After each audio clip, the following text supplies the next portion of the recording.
3, 2, 1, go! Halo, kali ini kami akan membahas mengenai pemantauan dan pengendalian. Sebelumnya, perkenalkan terlebih dahulu anggota dari kelompok kami yang terdiri dari Agnanda Sekar Arum, Amelia Yuarik, dan Andi Prasetyo. Topik bahasan yang akan kami bahas kali ini ada 4, yaitu yang pertama, arti penting pengendalian. 2. Proses pengendalian. 3. Pengendalian kinerja karyawan dan organisasi. Dan yang keempat, perangkat pengukuran kinerja organisasi. Arti penting pengendalian. Pengendalian atau controlling adalah proses memantau, membandingkan, dan mengoreksi kinerja. Lalu, mengapa pengendalian itu sangat penting? Di sini terdapat 3 alasan mengapa pengendalian itu penting. Yang pertama, pengendalian itu penting karena merupakan satu-satunya cara manajer mengetahui apakah tujuan organisasi telah terpenuhi atau tidak. Kedua, karena pemberdayaan karyawan.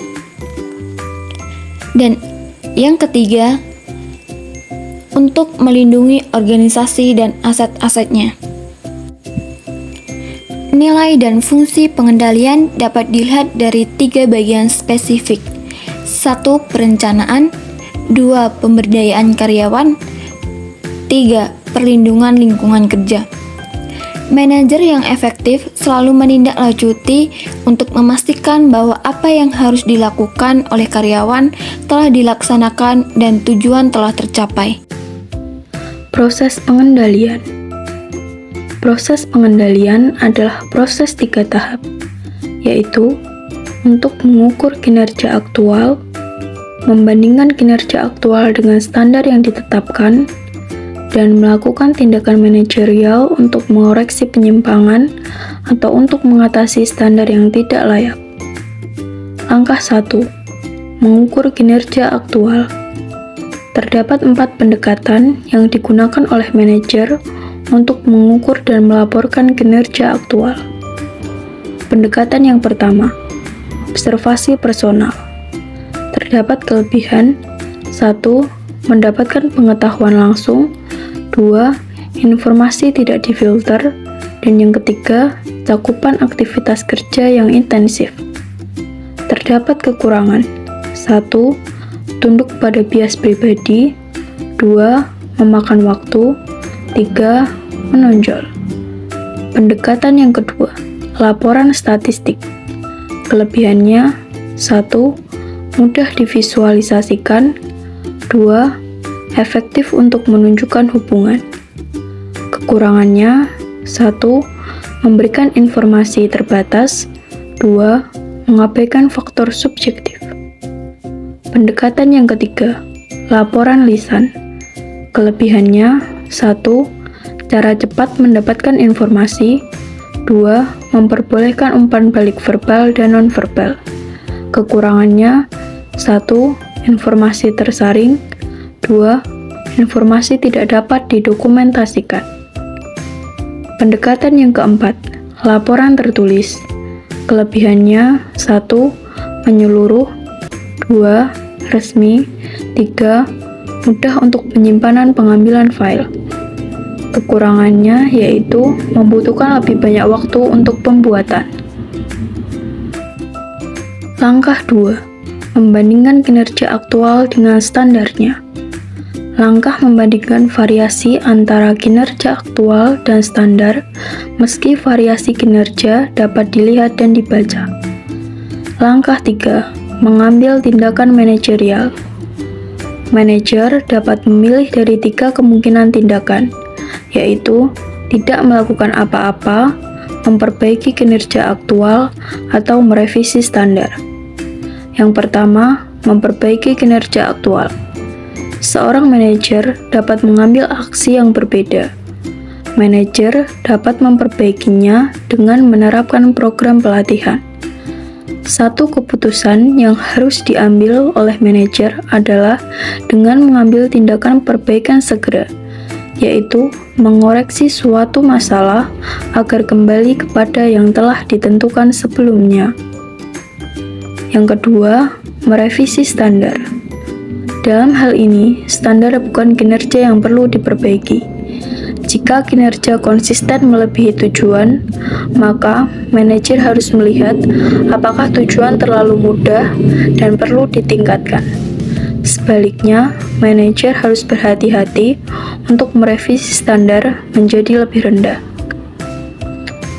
Keputusan manajerial dalam pengendalian. Standar adalah tujuan yang dikembangkan selama proses perencanaan. Tujuan ini memberikan dasar bagi proses pengendalian, yaitu melibatkan pengukuran kerja aktual dan membandingkannya dengan standar. Bergantung dari hasilnya, keputusan manajer adalah untuk tidak melakukan apa-apa, memperbaiki kinerja, atau merevisi standar. Pengendalian kinerja karyawan dan organisasi.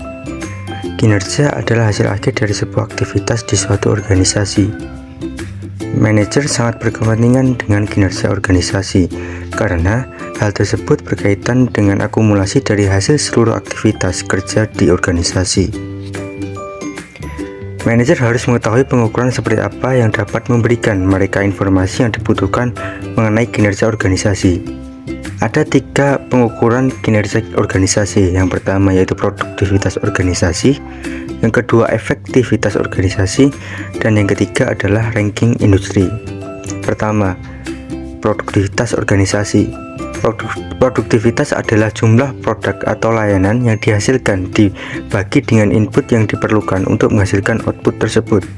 Output diukur dengan sales revenue yang diterima organisasi, sedangkan input diukur dengan cost untuk memperoleh dan mentransformnya menjadi output.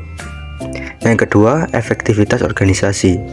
Efektivitas organisasi adalah pengukuran seberapa baik tujuan organisasi dan seberapa jauh tujuan tersebut telah terpenuhi. Yang ketiga adalah ranking industri. Peringkat atau ranking adalah cara yang populer bagi manajer untuk mengukur kinerja organisasinya.